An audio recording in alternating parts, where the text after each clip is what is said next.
awit saking wonten ngarsa panjenengan sampun lumarap unjukan saha dhaharan rezeki saking sedaya jamaah Masjid Al-Maunah. Awit karsanipun sedaya jamaah monggo dhaharan saha unjukan punika kita rahabi kanthi mardu martikaning penggalih ananging supados unjukan sarta dhaharan punika saged rumesep wonten ing ati sanubati kita piyambak-piyambak. Langkung rumiyin monggo kita ndedonga sesarengan kawula dherekaken. Bismillahirrahmanirrahim. Allahumma barik lana fima razaqtana wa qina adzabannar.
Assalamualaikum warahmatullahi wabarakatuh.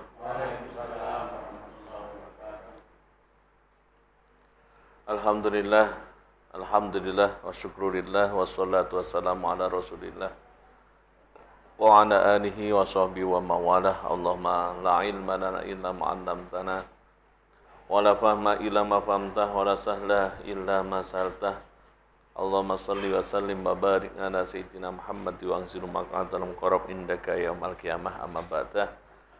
Bapak-bapak, ibu-ibu jamaah Masjid Al-Maunah yang dirahmati Allah, marilah kita panjatkan puji syukur kita kehadirat Allah Subhanahu wa taala atas segala nikmatnya sehingga kita malam hari ini bisa bermuajahah bersama meneruskan kebiasaan kita di malam Kamis, yakni mengaji. Sholawat dan salam semoga senantiasa tercurah pada baginda agung Nabi Allah Muhammad sallallahu alaihi wasallam yang kita nantikan syafaatnya di yaumul qiyamah kelak. Amin ya rabbal alamin.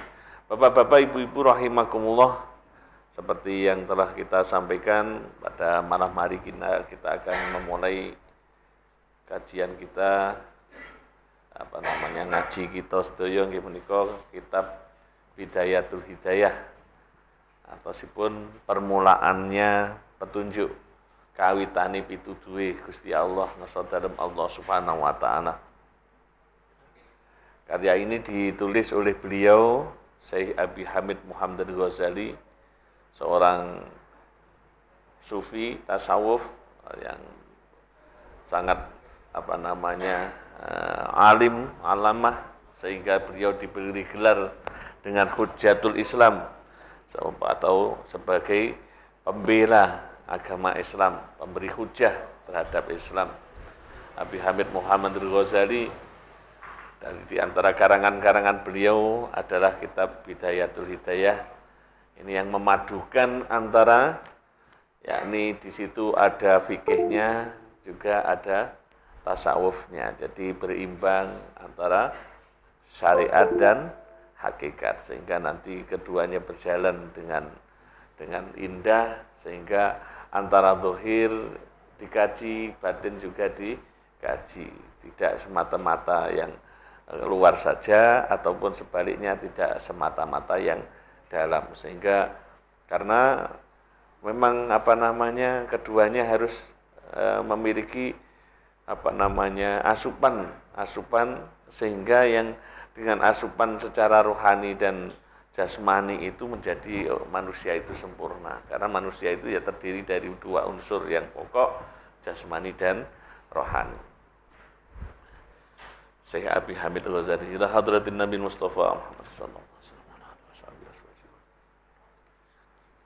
Bismillah hadrati Syekh Abi Hamid Al-Ghazali.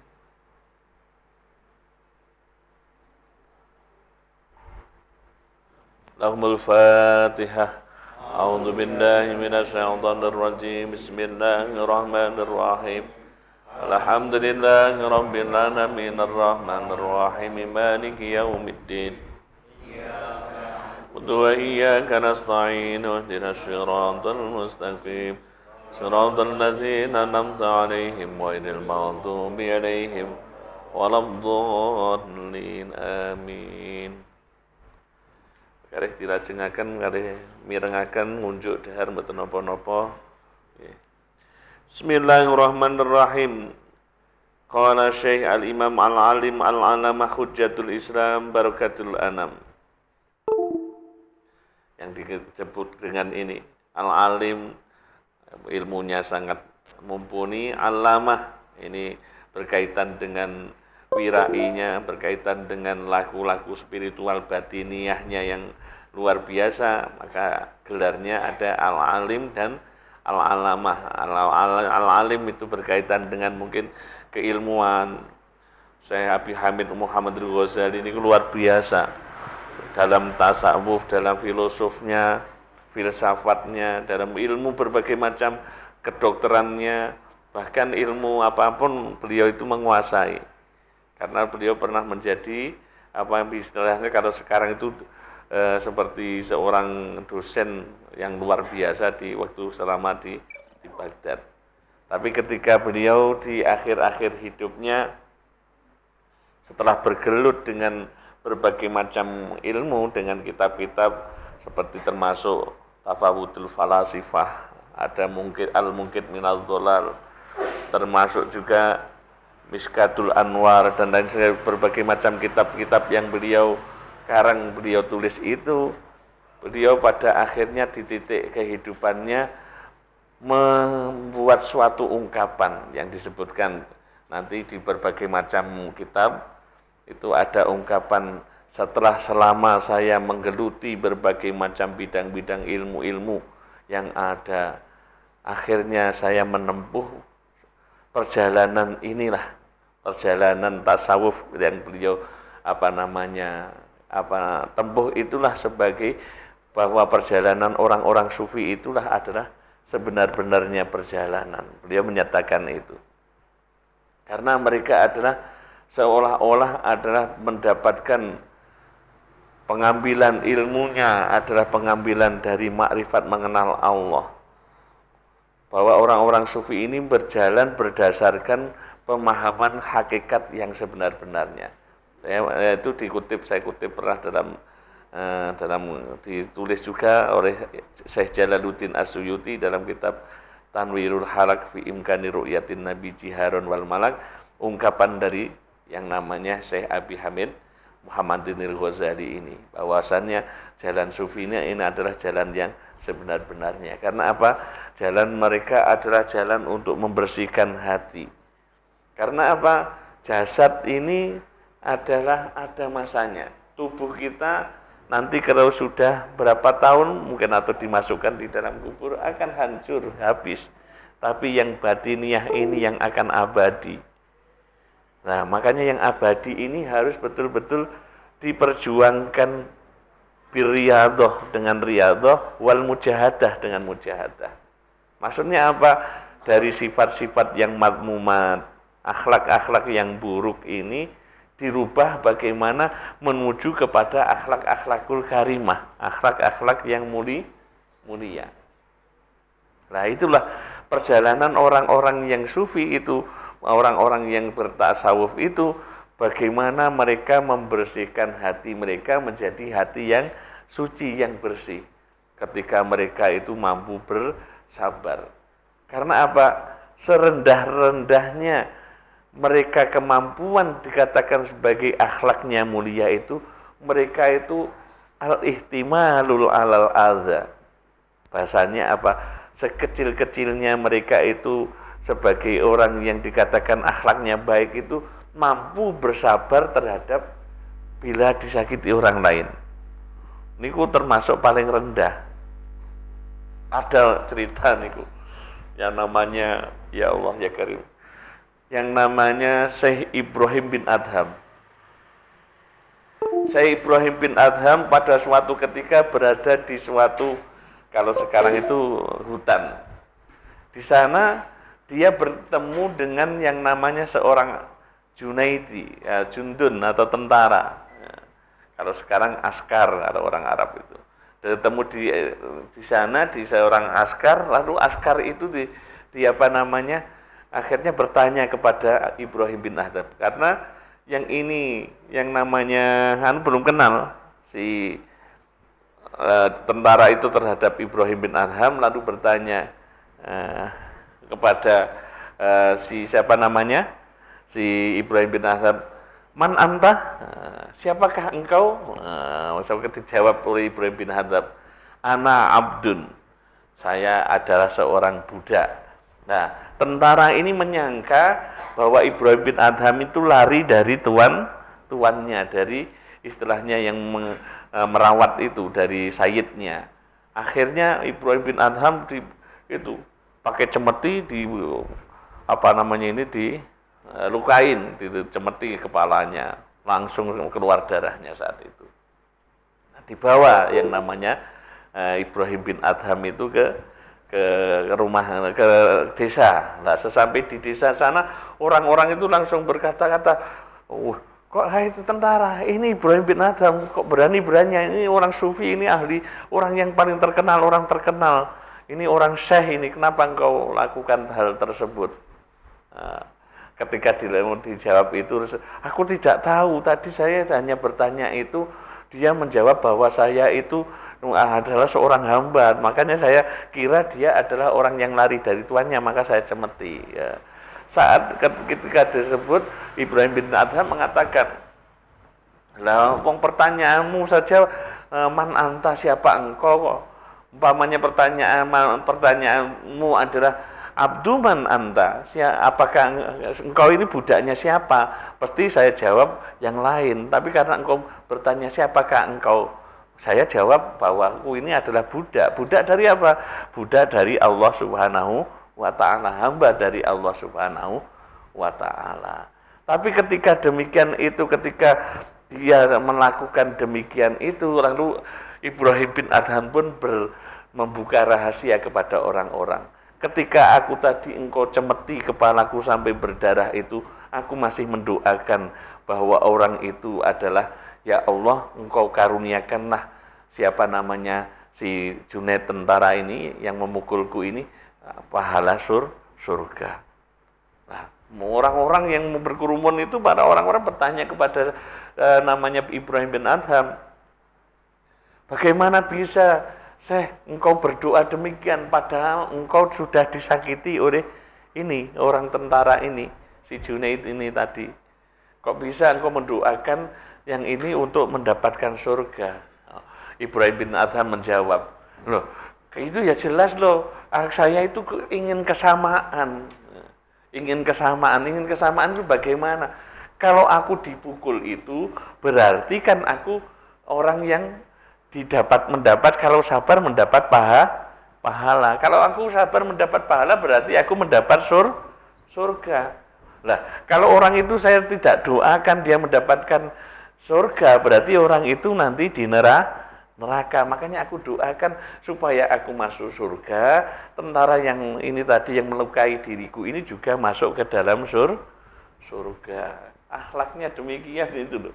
Bisa disakiti tapi dia masih memberi doa kepada yang itu tadi disakiti dengan memohonkan kepada surga. Nah ini jalan-jalan orang sufi itu bagaimana bagaimana orang tersebut menjadi akhlaknya baik. Budi pekertinya mencontoh Rasulullah Shallallahu Alaihi Wasallam. Rasulullah dalam perang Uhud bagaimana?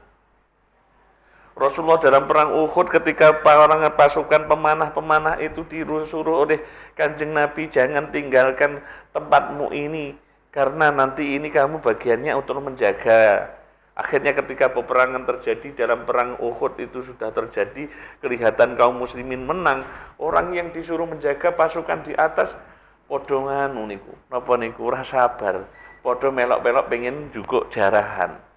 Akhirnya podo meduk kabeh. Nah, Panglima Khalid bin Walid yang waktu itu belum muslim, belum Islam, langsung memutari bukit dari belakang ganti menyerang. Akhirnya Rasulullah Shallallahu Alaihi Wasallam luka, gigi gerahamnya atau gigi berapanya hilang, sampai ini terkena berdarah-darah. Saat itu Rasulullah bahkan tidak mendoakan buruk masian. Beliau mendoakan Allahumma hdi qaumi fa innahum la ya'lamun. Wahai Tuhanku, tunjukkanlah hambamu kaumku karena mereka tidak tahu.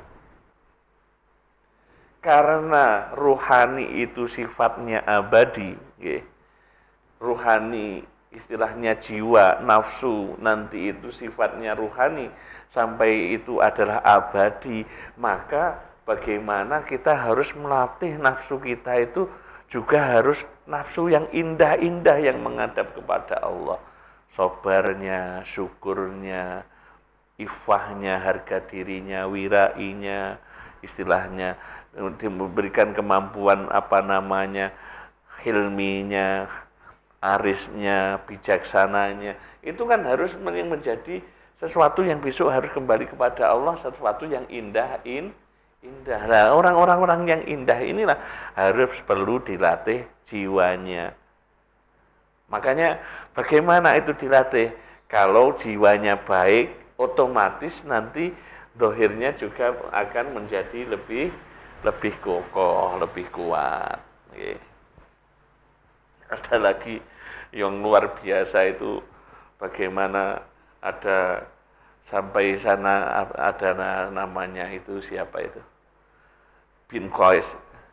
Itu untuk kesabarannya pernah. Ya. Suatu ketika dia mempunyai budak wanita. Budak wanita itu membawakan untuknya daging yang diberi sunduk itu. Sunduk sujen, ya, sujennya yang besar kan masih dari panggang, masih panas. Akhirnya melewati ketika lewat mau disuguhkan kepada Ibnu Qais, itu mengenai putranya yang masih kecil. Putranya itu meninggal. Sampai ketika demikian itu namanya Ibnu Qais malah mengatakan, akhirnya jariyahnya kan takut bagaimana itu, ternyata yang namanya Ibnu Qais hanya mengatakan, itu sudah ketentuan dari Allah. Jangan bingung, sekarang engkau telah merdeka dari diriku, sudah aku bebaskan untuk tidak menjadi budakku. Ini hati orang-orang yang seperti demikian. Nah, inilah yang akhirnya membuat yang namanya Imam Ghazali itu sampai tertarik bahwa inilah jalan yang benar, jalan yang bagaimana dicontohkan oleh baginda Nabi Muhammad Sallallahu Alaihi Wasallam. Maka kitab ini, Bidayatul Hidayah ini menghimpun antara dua hal itu demikian juga. Nanti ada amal secara zahir bagaimana, kita juga diajak juga ada nilai-nilai tasawufnya. Abu Hamid Muhammad bin Muhammad Al-Ghazali At-Tusi qaddasallahu ruhahu wa nawwara dharihahu amin. Alhamdulillahi haqqa hamdihi wassalatu wassalamu ala khaira khalqih Muhammadi Rasulillahi wa abdi wa ala alihi wa sahbihi min ba'di. Jadi setiap penulis itu tidak lupa mesti menyebut alhamdulillah, pujian kepada Allah Subhanahu wa ta'ala, pujian yang sebenar-benarnya seorang hamba kepada Tuhannya. Haqqa hamdi, dengan sebenar-benarnya pujian. Wassalatu wassalamu ala khaira khalqih. Salawat dan salam semoga senantiasa tercurah kepada khairul khalqih, sebaik-baiknya makhluk Allah, yakni Nabi Muhammad sallallahu alaihi wasallam. Puncernya, jadi istilahnya inti. Allah tidak menciptakan makhluk lainnya, tidak menciptakan alam bumi dan niki sedaya nggih niku kalau tidak napa niku krana nyiptane atau karena Kanjeng Nabi Muhammad sallallahu alaihi wasallam. Rano awake dhewe dikenalne kali Gusti Allah. Kalau amal-amal yang lain Allah masih tidak memberikan contoh, tapi sholawat niku Allah pun turun tangan memberikan contoh. Innallaha malaikatahu yusholluna 'alan nabi ya ayyuhalladzina amanu shallu 'alaihi wasallimu taslima. Betapa agungnya kedudukan baginda Nabi Muhammad sallallahu alaihi wasallam.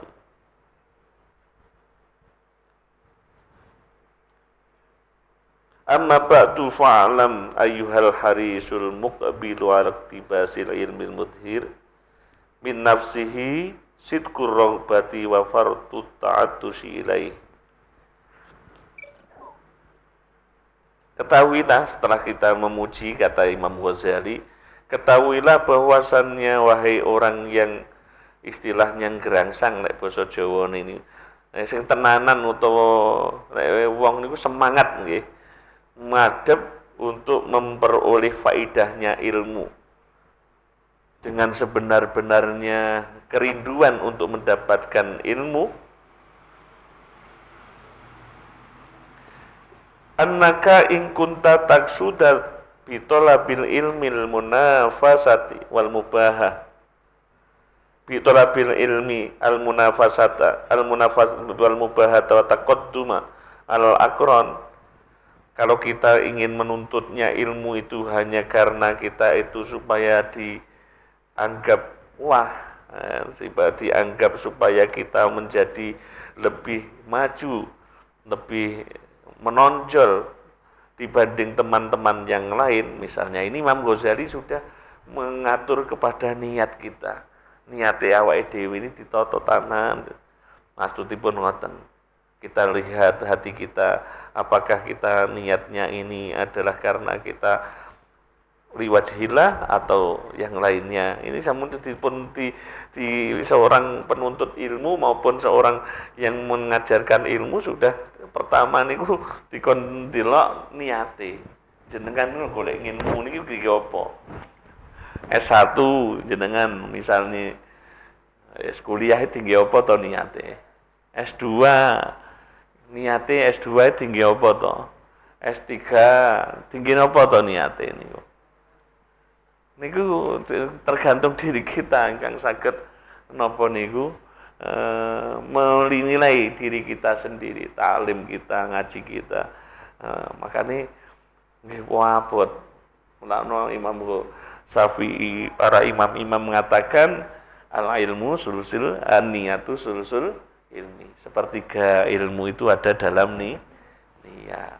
Nek niat-niat sing ora sae nggih awake dhewe langsung dan dibenerne. Wah, aku cek jalanku cek urung bener iki. Niatku cek urung pas. Nah, niat saged pas niku biasanya juga berkaitan dengan nanti umur. Umur niku juga sangat mempengaruhi. Mungkin kita kalau masih muda langsung masuk ke dunia tasawuf niku nggih abot saestu. Mosok-mosok di masih muda, tapi kalau sudah mungkin melanut Kanjeng Nabi niku mulai tahanus, mulai melakukan istilahnya uzlah niku kan setelah umur 40 tahun. Jadi 40 tahun ke atas niku beliau lebih sudah ke arah spiritualnya lebih banyak dibandingkan sebelumnya. Sebelumnya kan beliau dari umur 25 sampai 40 niku masih berdagang, kata berdagangnya. Jadi memang awake dhewe niki umpami sakniki umurnya ditinggal mawon.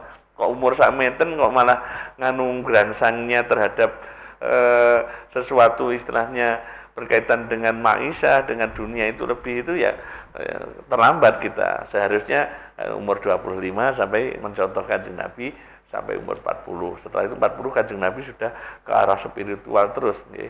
Beliau lebih pada cenderung pada nglampah-nglampahi ing atase pembersihan kolbu dan lain sebagainya sampai beliau diangkat dados nabi menika.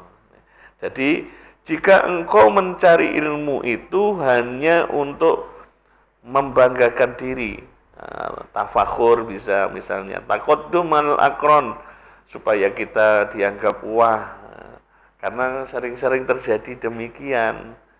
Nggih, niki wastimanati wujuhin nas, dan supaya orang itu cenderung akhirnya menjadi cenderung kepada kita. Bahasane apa? Follower ya oke. Iya, follower ya oke. Mungkin wes ben awake dhewe menjadi terkenal misalnya ibu nonton. Milakno saya itu di itu diuji sama kiai kula. Masuk Jogja tahun 95 niku kiai waktu kula mau kuliah niku kowe apa jenenge arep kuliah udah pengen dadi wong terkenal apa? Bahasane ngoten niku. Niki dadi cambuk saestu kula. Dadi kula setiap nganu niku nglampah niku hati-hati kula, bener. Mungkin ora di nganu kiai kula niku kula mbuh-mbuhan. Mungkin istilahnya nanti nganunipun langkahnya itu enggak tahu, tapi kan setiap ini apakah ini wis pas mboten ini ngoten niku. Pengen dadi wong terkenal loh. Bahasane ngoten niku waduh, kula ingat sekali itu. Jadi terus akhirnya kan nek ngoten kan salah niat to nggih. Golek ngilmu yo kepengin terkenal. Dan iso iki tinggi eneke ngilmu iki tinggi carane awake dhewe ben mlaku tinggi ben bener nek ngibadah marang Gusti Allah, ora ben golek terkenal. Orang nek pengen terkenal berarti golek ngilmu tok ora di ngamalne. Wis golek terkenal kuwi. Kula iki masyaallah tahun 95 saestu niki. Ini tadi wastimana ti wujuhin nasi rekau. Setan iki wau nggih.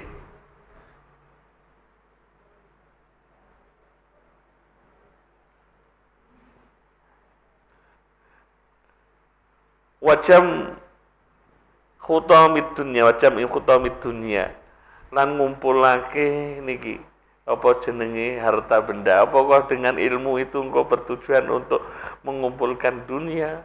Fa anta sa'in fi hadmi dinika. Jika niatnya ora bener, tapi saniki nggih nganu kok.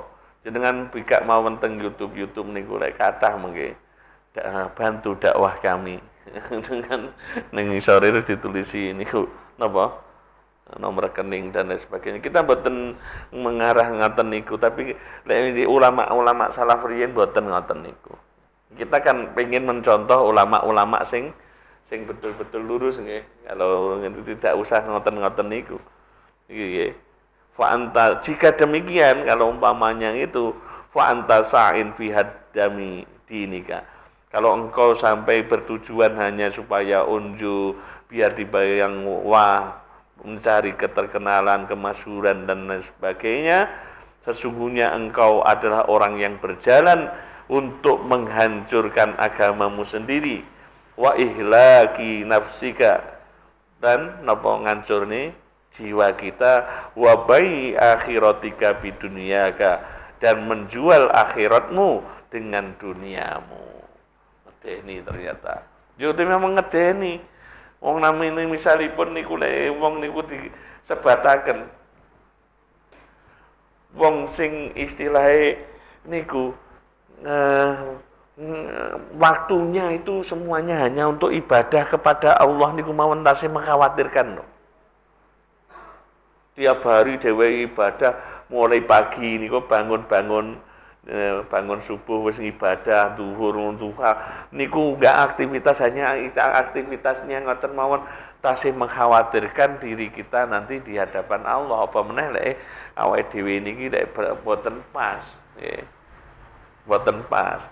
Milakno sing sakniki kita dari kitab napa menika Widayatul Hidayah niku dituju napa Pak? Bagaimana mental awake dhewe niki, hati kita niki menjadi hati yang diridhoi oleh Allah. Mutmainah. Nah, supaya mutmainah ini pripun? Kita dilatih oleh Allah Subhanahu wa taala dengan berbagai macam aurat.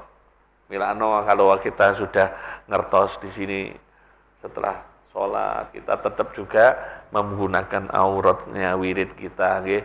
Wirid niku salah siji napa hati niku digosoki supados tetap emut marang Gusti Allah. Tolabul ilmi. Ngeten iki menambah kita, menambah perbendaharaan kita supados kita berarti belajar carane niat iki pripun sing pas ngoten pripun. Terus fasafaqtuka khasiratun. Akad jual beli ini awake dhewe niki dadi akad perjualan beli sing merugi. Lek angen-angeni awake dhewe gur entuk napa niku perhiasan dari dunia. Seharusnya misalipun kita diberikan oleh Allah napa niku keluasan untuk tolabul ilmi. Misalipun untuk nanti bisa sekolah melanjutkan lek saged niku diniatne nggih niku karena Allah untuk ngagungke diilai kalimatillah. Ini jelas niku menjadi sesuatu yang indah di hadapan Allah Subhanahu wa taala. Wa tijaratuka ba'iratun. Perdagangan ini adalah perdagangan yang rusak. Wa muallimuka mu'inun laka ala isyanika.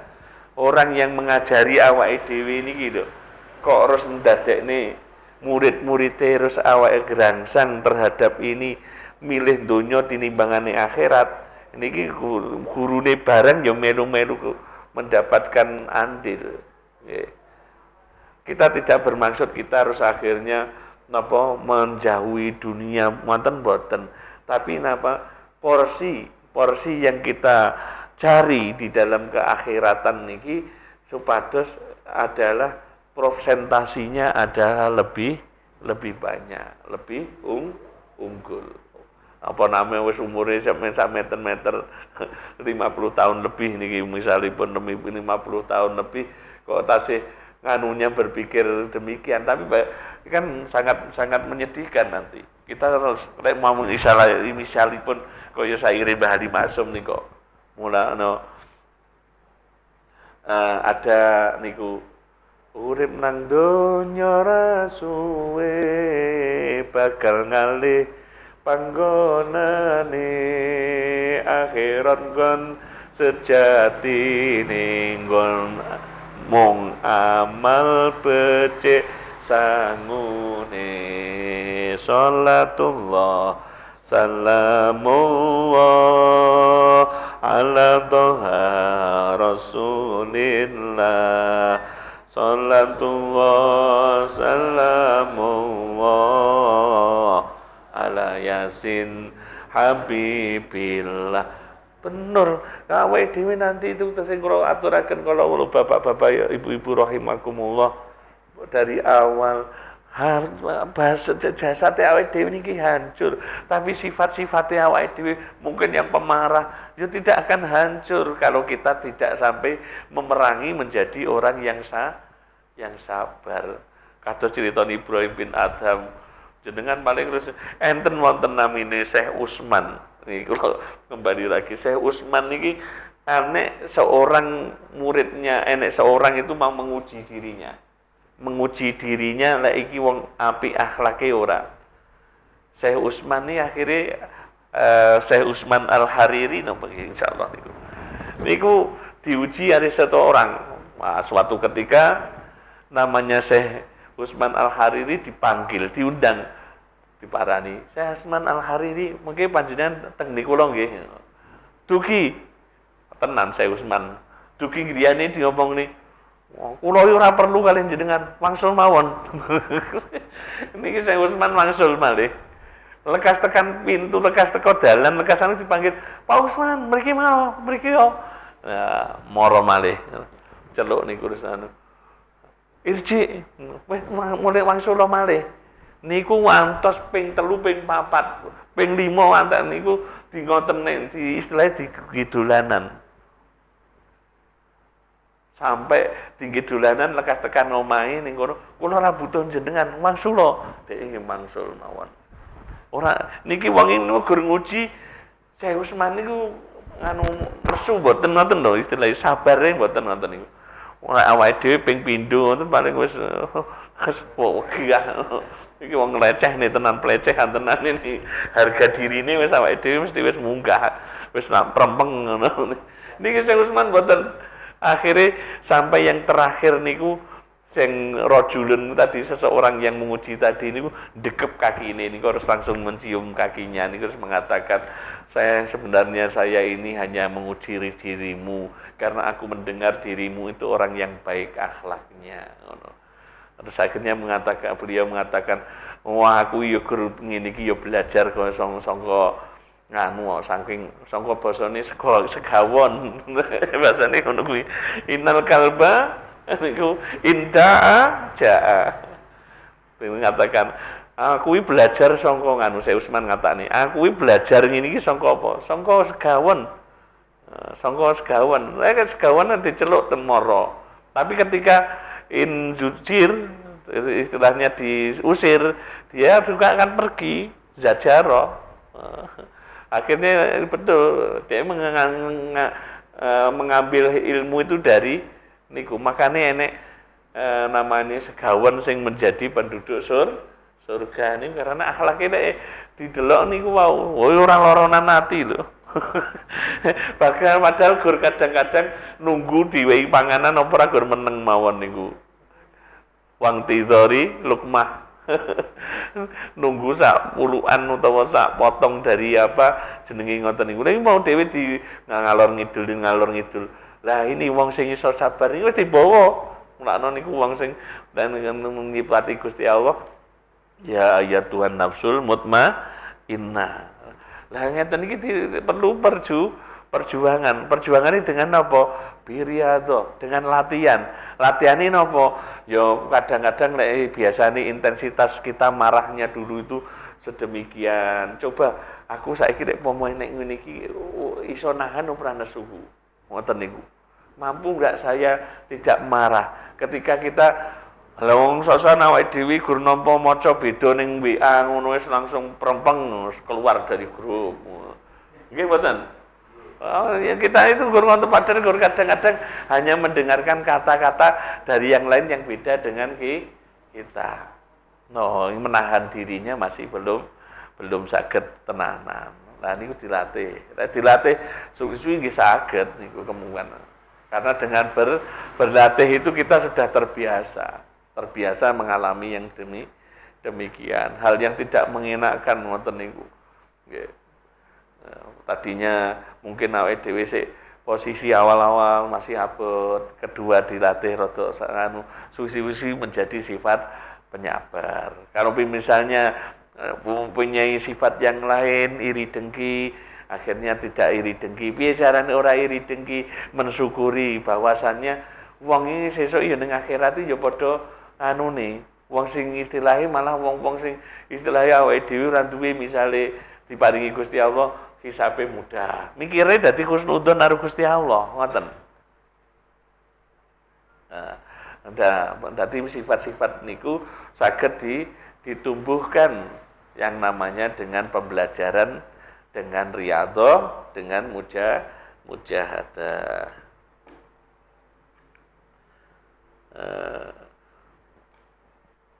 Wa mu'allimuka mu'minan laka ala isyanika wa syarikun laka fi husranika wa huwa kabai sayfin min qati tariqin man qama qala sallallahu alaihi wasallam man aana ala maksiatin walau bisitri kalimatin kana syarikan lahu fiha. Wong kok sing nulungi ning maksiat walaupun dengan setengah kalimat maka orang tersebut termasuk sekuton atau berserikat dengan orang yang melakukan maksiat tersebut. Dadi awake dhewe istilahé contone konyo menika Pak Gandung kita ajari misalipun ngaji Bismillahirrahmanirrahim Al-Fatihah sampai Al-Fatihah saged. Niku awake dhewe menolong dia dalam kebaikan. Tapi lek ngajari misalnya ngajari kata-kata pisuan misalnya.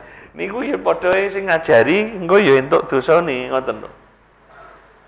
Kan saiki kadang-kadang awake dhewe memberikan contoh yang tidak baik tau kadang-kadang misalipun kata-kata yang sekarang itu zaman modern ini kan kadang-kadang muncul kata-kata sing boten sae sing ditampilkan ngoten niku. Lah orang-orang yang mengikutinya itu nanti ketika banyak yang mengikuti orang yang awal tadi memunculkan istilah niku ya entuk dosane. Mulane awake dhewe lek sakniki lek iso gawe sing apik-apik. Contone sing apik-apik napa ingkang saged dipun lampahi istilahipun penggunaan istilah-istilah yang baru yang baik. Nanti misalipun tadi yang kita tidak seperti kata-kata tadi Pak Gandung cerita tentang besok sahabat ada yang berlatih tentang Bilal. Itu kan sebutan untuk para sahabat. Jadi sing koyo-koyo seolah-olah sahabat si Bilal itu juga melakukan suatu kebaikan yang beliau melakukan amal yang orang setelahnya itu juga akan memberikan kontribusi pahala kepada beliau. Oke. Jadi jangan sampai kita melakukan suatu menolong kemaksiatan di mana itu akhirnya kembali kepada diri kita. Wonten pitakenan wonten?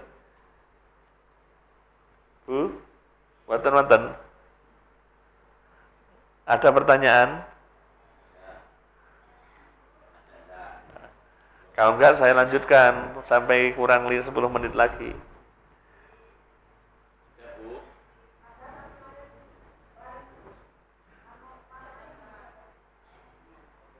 Lain materi.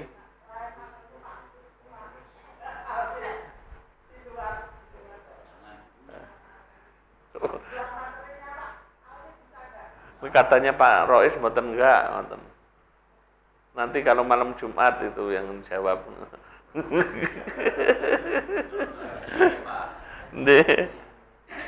Pak Rois mau tanya malian. Nggih, pripun Pak Rois? Assalamualaikum warahmatullahi wabarakatuh. Belajar sabar.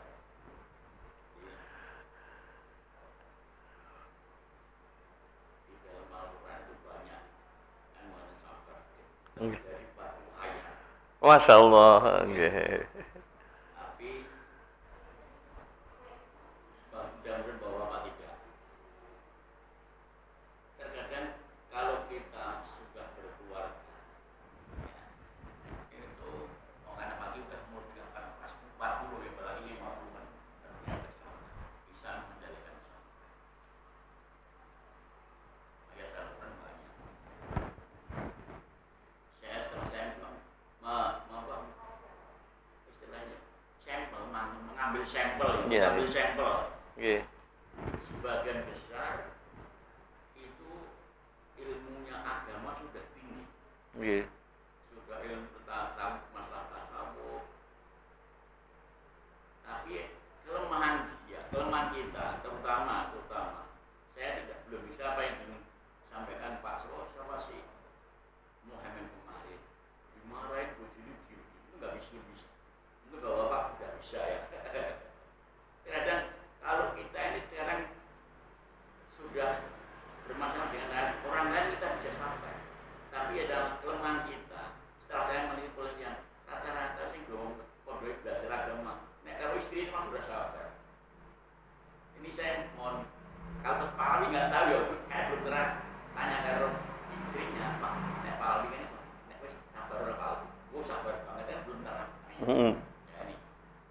Ya mudah-mudahan ya sekarang sikap kita ini sebagian besar mudah-mudahan ini tidak ada ya, tidak ada.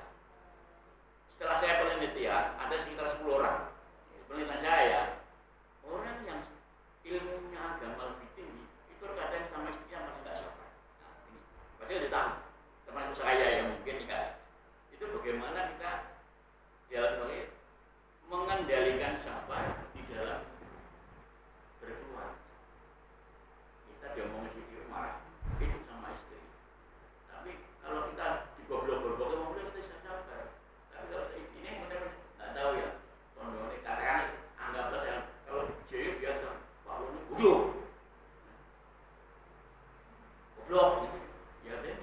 Tapi kan belum tahu apa makna kata bodoh. Karena orang lain, bodoh banget. Bodoh banget. Kita bisa sabar. Tapi kalau dalam keluarga ini mohon bagaimana kita menunjukkan sikap sabar dalam berdoa. Doa sebalik. Masya Allah. Pak yang memberikan pencerahan kita. Bukan untuk saya, kita untuk semua. Ya. Kita bilang, Pak itu di atas 50, karena terkadang sama istrinya makin tidak sabar. Nah, ini bagaimana? Assalamualaikum warahmatullahi wabarakatuh. Waalaikumsalam warahmatullahi wabarakatuh. Karena suami istri ini kan sami ngertos kelemahannya, Pak. Nah, mungkin itu ya. Karena kelemahan kita sudah setinggi-tinggi apapun itu bagi dirinya kan seperti diri kita sendiri. Jadi istilahnya pun ngertos wadine kita semua. Jadi apapun, nah yang muncul dari kelemahan-kelemahan itu akhirnya membuat, makanya dikatakan banyak orang yang bahkan orang-orang yang menjadi kekasihnya Allah itu. Ini istrinya aja nggak ngerti bahwa dia adalah menjadi seorang kekasihnya Allah itu. Karena apa? Ya karena dia menganggap kadang-kadang ya kurang biasa wae, kadang-kadang seperti demikian. Karena apa? Dia menganggap orang lain seperti dia. Lah, rata-rata orang yang sudah berpendidikan niku mengelola niku karena merasa wong sing bener iki saya. Ini urusannya karena benar dan tidak benar tadinya. Rata-rata ngoten niku. Benar dan tidak benar itu menjadi yang sing napa niku sing menjadi ukurane. Iso apa? Akhirnya berbanding menjadi kadang-kadang niku cekcok ya, saling saut menyaut demikian. Lek milakno salah satu sing orang-orang yang biasanya niku kalau nanti pengetahuan tinggal pengetahuan nopo. Lek pengetahuan yang agama mawon belum kepada pengetahuan yang tasawuf benten. Lek pengetahuan yang tasawuf Pak insya Allah lebih intensitas nganunya akan lebih kesabarannya akan nggih. Nggih. Rata-rata dengan orang paling dekat karena apa? Suatu waktu ada yang namanya Allah berfirman di dalam kitab Idhohu Asrori Ulumil Muqarrabin kalau nggak salah. Itu disebutkan ceritanya tentang Nabi Ayub yang sering sakit itu sampai saat itu akhirnya apa dia menyatakan dalam salah satunya bahwasannya orang yang mampu bersabar terhadap istrinya itu nanti akan diberi pahala sebagaimana pahalanya kesabarannya Nabi Ayub alaihissalam. Nabi Ayub kan ditinggal istri ini sampai demikian itu. Maka bagaimana konsep ini iso sabar dari itu ya tetap perlu latihan. Kalau mungkin umur yang dulu bisa, kalau awal-awal dulu ya tetap belum bisa demikian. Tapi semakin sekarang itu ya malah menang. Nah kalau orang tak rungokne, saya itu kalau selesai rungokne timbang pemongan ngono, kalau konsentrasi, kalau senengane konsentrasi, gur buka buku, buka kitab to ya. Wah, diomongi supaya dhewe muni ya ngonten niku capi tanglene garwa kula. Istilahnya bahasanya kula harus nggunakne ilmu dablek. Golek dirungokne ning marai nganu pegel nanti. Itu jadi wong kudu duwe ilmu dablek wae, enek perlu di tempat-tempat yang lain kita dablek. Nggih, dablek ngono. Nggih. Insyaallah kesabaran itu dilatih dengan apa? Yaitu dari semasa sedikit demi sedikit ngoten niku. Sing paling utami niku akhire kula niku seperti tadi lho. Napa niku sing kita ambil hikmah dari cerita Ibrahim bin Adham itu. Mosok to awake dhewe ngene iki pengen masuk swarga dhewe ngoten niku. Apa misalipun lho dengan orang lain. Ini bahasa yang bahasanya itu menunjukkan diriku itu adalah dirimu adalah diriku. Aku masuk surga, sampean ya kudu masuk surga. Ini bahasanya Ibrahim bin Adham demikian. Makanya ketika ada orang, Kanjeng Nabi demikian. Dalam kehidupan juga Langgih. penerapannya itu, nah makanya dimulai dengan apa? Coba kita satu pun tidak memiliki musuh, belajar mendoakan, makanya kalau di pondok itu waman ahsana ilaina waman asaa ilaina, ya Allah, kepada orang yang berbuat baik kepadaku, kepada orang yang berbuat buruk kepadaku, Al-Fatihah. Kita fatihai, orang yang memusuhi, yang berbuat zalim kepada kita pun kita fatihai. Itu beda. Inilah yang diajarkan baginda Nabi Muhammad SAW. Yang hilang dari saat sekarang itu. Hai, cerita Ibrahim bin Adham tadi ya. Jadi saya bude ceritanya benten toh. Mboten nama-nama nggih. Aku nek pomo anu apa tuh? Beriman pertanyaannya gimana?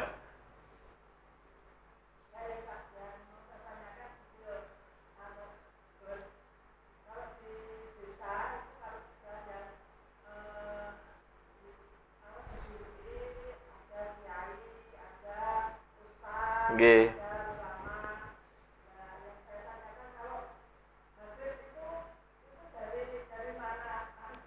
Oh. Nggih. Nggih. Sepatus ngertos Habib nggih. Sunah Syekh. Oh, lek Syekh niku panggilan untuk orang alim, orang nggih kula ngatu. Nggih, kita sampaikan. Habib menika adalah putra keturunan daripada Siti Fatimah dan Sayyidina Ali, sang punya putra Sayyidina Hasan dan Husain. Sayyidina Hasan menurunkan para seperti termasuk Syekh Abdul Qadir Jailani. Kalau sing termasuk keturunan daripada Sayyidina Husain adalah seperti Syekh Zainal Abidin, itu keturun ke bawah sampai seperti Wali Songo. Itu jadi para wali itu termasuk dzurriyyah keturunan dari Kanjeng Nabi. Habib Syekh itu keturunan dari Kanjeng Nabi gitu. Nggih. Keturunan dari putrinya Kanjeng Nabi Siti Fatimah dan Sayyidina Ali. Darahnya darah beliau dari Allah, dari Rasulullah sallallahu alaihi wasallam. Ngoten. Lek Syekh niku sebutan untuk orang-orang yang alim.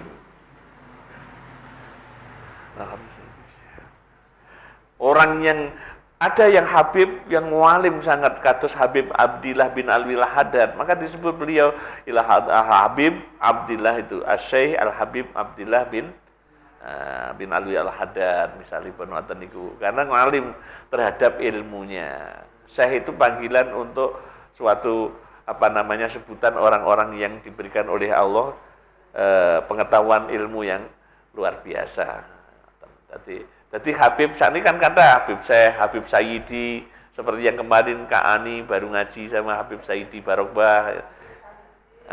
Ke atas itu itu sampai kepada Sayyidah Fatimah, ayahnya berarti Sayyidina Ali. Jadi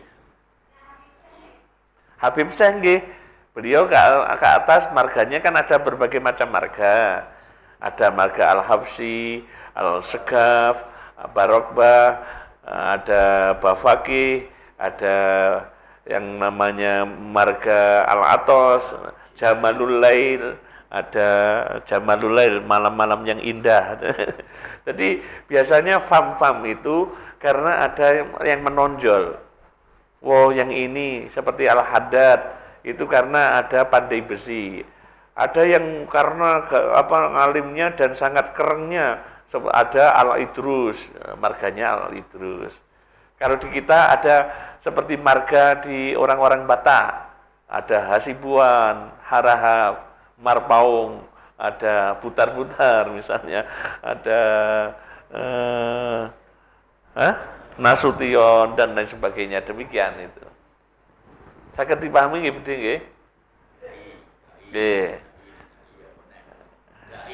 Dai. Oke, alhamdulillah kajian kita malam hari ini kita akhiri. Mudah-mudahan ada manfaatnya. Kita lanjutkan 2 minggu yang akan datang ya. Nggih, supados ben jenengan biar kegiatan yang lain nanti bisa dimunculkan, misal dengan kegiatan zikir dan lain sebagainya. Mudah-mudahan manfaat, karena apa? Hati perlu selalu ditambahi at-taroki dengan ilmu, tapi juga harus dengan hati dengan zikrullah. Jadi pikirannya juga tambah, zikirnya tambah, tetap seimbang. Kita akhiri dengan bersama-sama baca doa kafaratul majlis. Subhanakallahumma wa bihamdika asyhadu an la ilaha illa anta astaghfiruka wa atubu ilaik. Assalamualaikum warahmatullahi wabarakatuh.